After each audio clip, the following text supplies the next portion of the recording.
आज करणं दबो सरकारचे नियमचे पालन सर्व सांगतो. तर राम राम मंडळी, जय श्रीराम, जय खानदेश. मजामाच राहायचं रे भाऊ. भाऊ म्हणे कोणती गाडी घेतो म्हटलं, आणि तो आपला काय करा तू ये पारोवर. तर मित्रांनो, तुम्ही आपले व्हिडिओ बघायला आले तर पूर्ण बघूनच जा. फॉलो सबस्क्राईब करायला विसरू नका तुमच्या भाऊला. मग बुलेट फटाफट करून पोहोचला. आपण जळगावला अजिंठा चौफुलीवर थांबवले. भाऊ येत होता पारोवर. मग त्याला टाइम लागणार होता. आणि तुम्हाला तर माहिती आहे जळगावचे रस्ते आणि ट्रॅफिक कशी. मग 5-10 मिनिटं इथं चौकात थांबावंच लागलं भाऊ. मग जेमतेम आले आपले पारो. म्हटलं जाऊ दे भाऊ पुढे आता.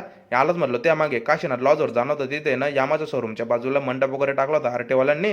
आणि त्यांनीच कॉल वगैरे केला होता आम्हाला, येऊन जा म्हणे भाऊ, तुमच्या नंबर प्लेट वगैरे आल्या म्हणे गाड्यांच्या, पटापट नंबर वगैरे लावून जाईन. पण येते तर बापरे लई पब्लिक होते. 3-4 गाड्या लागलेल्या होत्या. मग ना रिश्वत देणी आलीच भाऊ. सरकारचं काम राहिलं म्हणजे रिश्वतवर सर्व काम होऊन जातं ना. मग आपला गाडीचा नंबर आला. इनोवाच्या बाजूला लागलेले होते. इनोवा चांगली दिसते का आपली पारो एकच नंबर आहे की नाही. इनोवाला पण जाग मारते.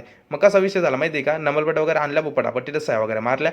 आणि यायला म्हटलं लाव तर भाऊ. मग हे म्हणे तुम्ही एक काम करा म्हणे, आता या नंबर प्लेट असं चांगलं दिसणार नाही, तुम्ही वरचं फायबर ब्लॅक कलरचं लावूनच घ्या.